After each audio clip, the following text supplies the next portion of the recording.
예수님께서 떡 5개와 물고기 2마리로 5천 명을 먹이신 사건은 성경의 유명한 사건입니다.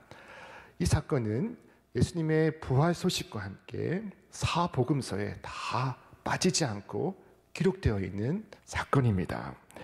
이 오병이어의 사건은 오늘 우리도 너무나 많이 듣고 익숙한 말씀이기도 합니다. 자, 어느 날 갈릴리 호수 인근의 벳세다 빈들에 수많은 사람들이 모여들기 시작했습니다.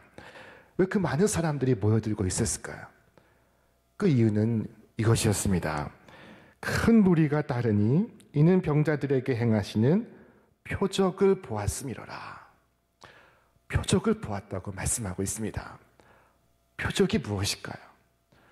표적은 기적과는 다른 말입니다. 표적은 기적 중에서도 예수 그리스도를 표현하는, 예수 그리스도가 누구신가를 드러내는 기적 사건을 말합니다.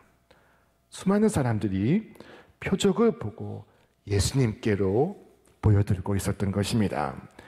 자, 그들 가운데 남자만 5천 명이었다고 말씀합니다. 이는 남자가 한 5천 명 되밀어라. 당시 유대 문화는 이 남자만 수를 세는 그와 같은 문화가 있었습니다. 자, 남자 장정만 5천 명이었다는 말씀입니다. 그러면 모인 모든 사람은 15,000명일 수도 있고 2만 명일 수도 있습니다. 자, 그 수많은 사람들이 우리 구주 되신 예수님의 말씀에 감화되고 예수님의 말씀에 빠져서 큰 은혜를 받고 있었습니다. 2000년 전으로 돌아가지 못해도 지난 50년으로 돌아가 보면 한국교회에 큰 부흥사셨던 이성복 목사님이 부흥 집회를 전국 방방곡곡 다니시며 인도를 하셨는데 그때마다 수많은 사람들이 모여들곤 했습니다. 목사님이 철로 역정을 말씀하시고 그리고 직접 지으신 찬송을 부르실 때는 앉아있는 모두가 큰 감화를 받고 은혜를 받았습니다. 그래서 배고픈 줄도 몰랐고 시간 가는 줄도 몰랐습니다. 그날 벳세다 광야에서 예수님의 말씀을 듣던 무리도 예수님의 말씀에 흠뻑 빠져 있었습니다. 시간이 가는 줄 몰랐습니다. 자, 그러다가 어스름 저녁이 되고서야 자신들이 돌아가야 할 시간이 되었음을 깨닫기 시작했습니다. 사람들의 배에서는 꼬르륵 하는 소리가 들려왔습니다. 가장 가까운 마을까지는 한참을 걸어가야 하는 거리입니다. 자, 무엇보다 제자들 역시 몹시 배가 고팠을 것입니다. 이에 예수님께 나와 고하기를, 선생님, 무리를 헤쳐 보내어 주위의 마을과 농가로 찾아가서 먹을 것과 또한 잠자리를 구하게 하소서. 우리가 있는 여기는 빈들이니이다 라고 말했습니다. 그때 예수님은 그들에게 너무나 뜻밖의 말씀을 하십니다. 너희가 먹을 것을 주어라. 너희가 먹을 것을 주어라. 이 말씀을 다시 줄이면 네가 주어라 하신 말씀입니다. 이 말씀을 들은 제자들은 기가 막혔습니다. 황당했습니다. 아니, 우리가 뭐 음식을 쟁여놓고 있는 줄로 아시나? 도대체 뭘 가지고 저 수많은 사람들을 먹이라고 하시는가? 이들은 황당했습니다. 예수님은 마치 은행에 현금 몇 억씩은 예치해두고 있으신 것처럼 말씀하십니다. 자, 여기서 우리는 현실을 대하는 서로 다른 두 태도를 만나게 됩니다. 하나는 지극히 합리적이요, 현실적으로 대하는 태도입니다. 다른 하나는 굶주린 무리를 그대로 돌려보낼 수 없다는 예수님의 태도입니다. 이 사람들이 돌아가는 길에 지쳐 쓰러지는 사람이 있겠다. 예수님은 말씀하십니다. 이 두 가지 태도 가운데 어떤 태도에서 기적이 일어나는 것일까요? 이 두 마음 가운데 어느 마음에서 기적이 일어나고 있습니까?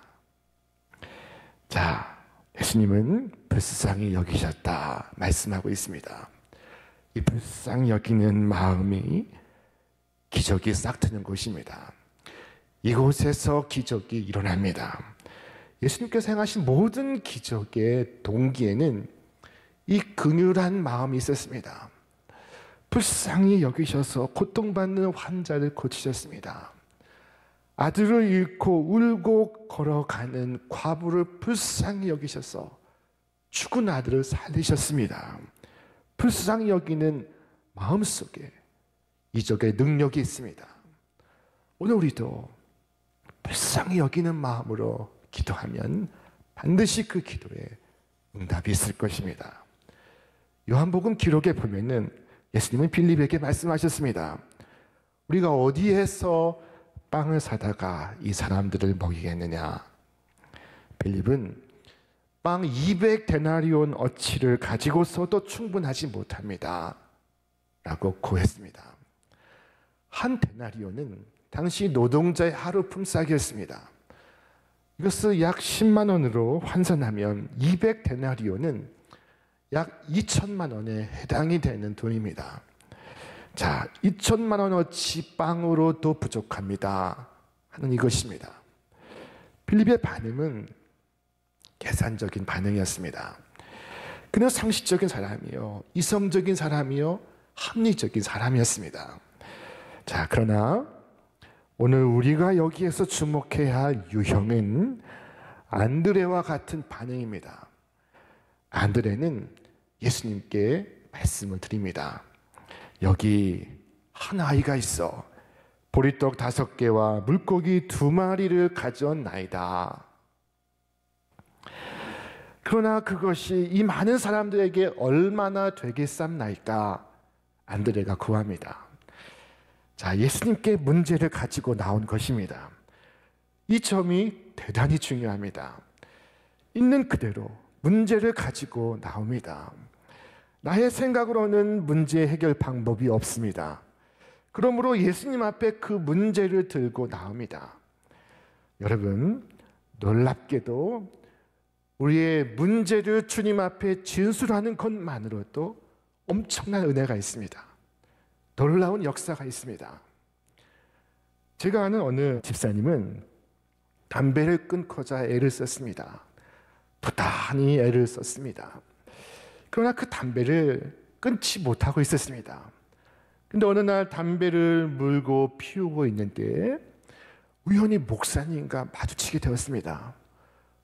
이 집사님은 서둘러서 담배를 자신의 호주머니에 집어넣습니다. 여러분, 그 바지가 어떻게 됐을까요? 그 허벅지가 어떻게 됐을까요? 자, 이 집사님이 답답한 마음에 하나님께 기도합니다. 하나님, 나는 담배도 끊지 못하는 사람입니다. 그것은 사실이었습니다. 부단히 끊고자 했지만 담배를 끊지 못하고 있었습니다. 그 집사님이 그처럼 하나님 앞에서 문제를 진술할 때 놀랍게도 그 순간 그토록 끊기 힘들었던 담배 냄새가 역겨워지고 싫어지기 시작했습니다. 그리고 그 자리에서 담배를 끊을 수 있게 되었습니다. 여러분, 어떤 문제건 내가 먼저 해결의 길을 찾는 것이 아닙니다. 문제 가지고 그대로 예수님께 나오시기를 바랍니다. 문제를 진술하시기를 바랍니다. 마치 아시리아 사네립의 협박 편지를 들고 성전에 나와 펼쳐놓은 히스기야처럼 하나님께 문제를 그대로 가져오시기를 바랍니다. 마치 잔치집에 포도주가 떨어진 사실을 주님께 그대로 고했던 마리아처럼 여러분, 문제를 그대로 주님 앞에 가져오시기를 바랍니다. 사실대로 내가 가진 사정, 나의 진실을 그대로 하나님 앞에 아뢰는 이 자세가 대단히 중요합니다. 지금 안드레는 주님께 여기 보리떡 5개와 물고기 2마리가 있습니다. 이것으로 이 많은 사람들에게 어떻게 먹일 수 있겠습니까? 자, 이제부터 일어나게 될 기적의 사건의 교훈은 바로 이것입니다. 당신이 가능한 것을 하라. 그러면 하나님은 불가능한 것을 하실 것이다. 자, 주님과 우리 사이는 함께 일하는 사이입니다. 서로 역할을 분담하는 사이입니다. 자, 여러분은 가능한 것을 하십시오. 하나님은 불가능한 것을 하실 것입니다. 주님만이 하실 수 있는 일이 있고요, 우리가 할 수 있는 일이 있습니다. 주님은 주님이 하실 수 있는 일을 우리 보고 하라고 하지 않습니다. 죽은 나사로를 살릴 수 있는 것은 주님만이 하실 수 있습니다. 그러나 먼저 무덤의 돌을 옮기는 것은 우리에게 부탁하십니다. 물로 포도주를 만드시는 이적은 주님만이 하실 수 있습니다. 그러나 먼저 항아리에 물을 채워 넣는 것은 우리에게 부탁을 하십니다. 하나님과 우리 사이는 동역자입니다. 성경은 말씀합니다. 우리는 하나님의 동역자들이요. 오늘 고통받는 이 세계를 걱정하고 염려하는 분들이 많습니다. 그러나 정작 이 세계를 위하여 나서는 사람은 많지 않습니다. 너무나 엄청나기 때문입니다. 엄두가 나지 않기 때문입니다. 우리의 힘으로 할 수 있는 범위의 일이 아니기 때문입니다. 그런데 주님의 역사는 우리가 할 수 있는 작은 것에서부터 시작된다는 사실을 여러분 잊지 않으시기를 바랍니다. 우리가 할 수 있는 것에 초점을 맞춰야 합니다. 할 수 없는 것에 초점을 맞추어서는 안 됩니다. 할 수 없는 것을 하는 것이 우리의 의무가 아닙니다. 하나님은 할 수 없는 것을 우리에게 요구하시는 분이 아니십니다. 하나님은 저 애굽의 바로가 아닙니다. 오늘 여러분에게 있는 것이 무엇입니까? 하나님께서 여러분의 무엇을 쓰실 수가 있습니까? 하나님은 내게 있는 것 그대로 사용하십니다. 자, 기드온에게도 하나님은 너는 가서 이 너의 힘으로 미디안으로부터 이스라엘을 구원하라 라고 말씀하셨습니다. 내 힘이 아무리 보잘것없어도 하나님의 손에 붙잡히면 그것은 가공할 힘이 됩니다. 오늘 우리 손에 있는 것들은 보리떡 5개, 물고기 2마리입니다.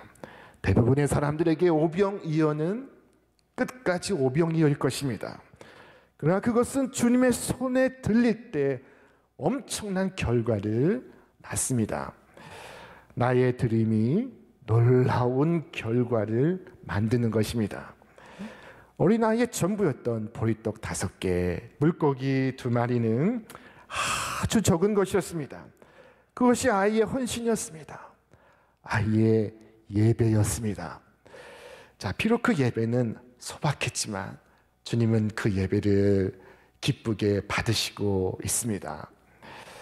하나님은 부한 자 예배를 받으시고 가난한 자의 예배를 멸시하시는 분이 아니십니다. 내가 가난하다고 하나님께서 나의 예배를 받지 않으시는 것이 아닙니다. 내가 능력이 없다고 하나님께서 똑똑한 사람의 예배만을 받으시는 것이 아닙니다. 성경이 뭐라고 우리에게 말씀하십니까? 그러나 하나님께서 세상에 비련한 것들을 택하사 지혜 있는 자들을 부끄럽게 하려 하시고 세상에 약한 것들을 택하사 강한 것들을 부끄럽게 하려 하시며 하나님께서 세상에 천한 것들과 멸시받는 것들과 없는 것들을 택하사 있는 것들을 폐하려 하시나니 이는 아무 육체도 하나님 앞에서 자랑하지 못하게 하려 하심이라. 자, 다른 사람도 오병이어는 가지고 있을 수 있습니다. 그러나 주님께 드려진 것만이 주님의 손에 들릴 때만이 놀라운 변화의 역사를 이루고 있습니다. 내가 생각할 때 작은 것이지만 하나님의 손에 들려지면 큰 것입니다. 비록 작고 보잘것없는 것이지만 주님의 손에서 놀라운 역사가 시작되고 있습니다. 자, 예수님은 먼저 이 떡을 가지시고 축사를 하셨습니다. 이 축사란 축복을 말합니다. 예수님께서 5천 명을 자리에 앉게 하시고 5덩이 떡을 들고 하나님께 감사의 기도를 올리십니다. 여러분, 이 장면을 한번 상상해 보시길 바랍니다. 5천 명이 떡을 바라보고 있습니다. 그런데 여러분, 보통 사람이라면 그 떡 5개 들고 감사할 수 있겠습니까? 5천 명을 앞에 놓고 보리떡 5개, 물고기 2마리로 감사 기도를 드릴 수가 있습니까? 자, 그러나 주님은 감사 기도를 올리셨습니다. 오병이어로 주신 하나님께 감사를 하셨습니다. 오늘 내게 주신 것에 감사할 줄 아는 이 마음이 우리에게 꼭 필요한 마음입니다. 아무리 걱정도 많고 근심도 많고 문제가 많지만은 그래도 내게 주신 것에 감사가 빠져서는 안 됩니다. 오늘 내게 주신 것에 감사가 필수입니다. 주님의 감사는 또한 내일을 향한 감사였습니다. 떡 5개, 물고기 2마리 통해 이제 5천 명이 먹을 것입니다. 주님은 그것을 바라보시고 있습니다. 지금 손에는 보리떡 5개 들고 있지만은 5천 명이 배부르게 먹고 12바구니를 거두게 될 것입니다. 그러므로 이 떡을 주셔서 감사합니다. 주님께서 감사 기도하시고 있습니다. 자, 이것은 미리 하는 감사요, 선행 감사입니다. 우리도 미래를 바라보고 오늘 감사할 수 있어야겠습니다. 저 영원하신 하나님의 은혜를 바라보고 구원을 바라보고 오늘 믿음으로 감사하실 수 있기를 바랍니다. 앞으로 받을 축복이 무한할진데 그것을 믿는다면 오늘 우리는 감사할 수 있습니다. 기도를 마치신 주님은 떡을 떼어 12명의 제자들에게 주시며 나누어 주라 하셨습니다. 자, 주님은 이 12명의 제자들에게 나누어 주는 수고를 하도록 하셨습니다. 주님께서 떡에 손을 대시고 축복하시는 순간 떡은 떼어도 사라지지 않았습니다. 자, 12명의 제자는 떡을 나누어 주고 빈손으로 돌아왔지만 주님의 손에는 항상 떡이 있었습니다. 자, 여러분, 이 사건은 예수님이 누구신가를 드러내고 있습니다. 예수님이 누구십니까? 예수님께서 친히 말씀하십니다. 내가 곧 생명의 떡이니라. 예수님은 생명의 떡이십니다. 제자는 하늘에서 내려온 생명의 떡을 나누어 주는 사람입니다. 자신의 것을 주는 것이 아닙니다. 주님께 받은 것을 감사함으로 함께 나누고 베푸는 것입니다. 배달하는 수고만이 있을 뿐입니다. 자, 오늘 우리는 이 예배 후에 이 수고를 하려고 합니다. 자, 우리 교회는 코로나19로 어려움을 겪는 이웃을 돕기 위하여 월드비전과 봉사활동을 펼칩니다. 자, 그동안 연합여전도회는 매일 교회에 나오셔서 마스크를 1만 개 가량 만드셨습니다. 교구에서 참여하여 손 세정제도 많이 만들었습니다. 또한 교회에서 식품을 준비하고 기념한 물품들을 장만했습니다. 자, 오늘 예배 후에 여러분 바로 댁으로 가지 마시고 저 건너편 아천홀 앞마당에 가셔서 이 물건들을 박스에 담고 포장하고 또 배포하는 일을 함께 해주시기를 바랍니다. 예수님은 떡을 주시고 우리는 떡을 나누려고 합니다. 일부는 고아원으로 가고 일부는 집 나온 청소년 쉼터에 가고 일부는 외국인 노동자 선교센터에 가고 일부는 지역사회에 필요한 분들에게 가게 될 것입니다. 자, 저는 이것이 오늘 이 땅에서 일어나고 있는 오병이어의 기적이라고 말씀드리고 싶습니다. 이 일에 여러분의 작은 봉사가 필요합니다. 떡을 나누어 주는 것과 같은 이 작은 일에 여러분 함께 해주시기를 바랍니다. 하나님께서 주신 것은 나누면 나눌수록 커지고 더 풍성해집니다. 사랑을 나누면 사랑이 커지고, 은혜를 나누면 은혜가 커지고, 감사를 나누면 감사가 더 커지고 풍성해집니다. 그 결과 모두가 다 배불리 먹고 12바구니를 거두게 되었습니다. 그 12바구니는 어떻게 되었을까요? 아마 아이에게 주지 않았을까요? 아이는 작은 것을 드리고 엄청난 것을 돌려받지 않았을까요? 그 12바구니 들고 가난한 마을로 돌아가서 자신에게 일어난 일을 간증하고 사람들과 나누지 않았을까요? 이 아이는 이후에 자신의 것을 나누기 위해 더 공부하고 더 열심히 애쓰는 사람이 되지 않았을까요? 자, 선행에 대한 이스라엘 사람들의 격언이 있는데, 그것은 선행에 대한 최대 보수는 다시 더 선을 행할 기회를 주시는 것이다 라는 것입니다. 선을 더 행할 수 있도록 축복을 하신다는 것입니다. 자, 성경이 우리에게 말씀합니다. 우리 함께 읽어보겠습니다. 흩어 구제하여도 더욱 부하게 되는 일이 있나니 과도히 아껴도 가난하게 될 뿐이니라. 구제를 좋아하는 자는 풍족하여질 것이요 남을 윤택하게 하는 자는 자기도 윤택하여지리라. 사도 바울이 이 말씀을 인용하여 이와 같이 말씀했습니다. 하나님이 능히 모든 은혜를 너희에게 넘치게 하시나니 이는 너희로 모든 일에 항상 모든 것이 넉넉하여 모든 착한 일을 넘치게 하게 하려 하심이라. 기록된 바 그가 흩어 가난한 이들에게 주었으니 그의 의가 영원토록 있느니라 함과 같으니라. 자, 하나님은 작은 것을 크게 쓰시는 분이십니다. 무한대의 능력과 무한대의 지혜를 가지신 분이십니다. 이 무한대의 주님을 여러분 항상 여러분의 계산에 빠지지 않는 상수로 두시기를 바랍니다. 이 수를 모르면 우리의 삶은 날마다 허겁지겁 전전긍긍하게 될 것입니다. 이 사건을 두고 성경은 말씀합니다. 그 사람들이 예수께서 행하신 이 표적을 보고 이 표적을 보았다고 말씀합니다. 이 오병이어의 사건이 표적이라고 하십니다. 이 사건이 예수 그리스도를 드러내는 사건이라고 말씀합니다. 사랑의 나눔이 있는 곳에 주님이 드러나고 있습니다. 사랑의 나눔이 있는 곳에 주님께서 계십니다. 사랑의 나눔이 있는 곳에 주님이 증거되고 있습니다.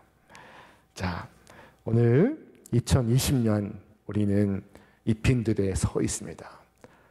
주님과 함께 있습니다. 오늘 우리를 통해 주님은 하나님 나라의 역사를 이루기를 원하십니다.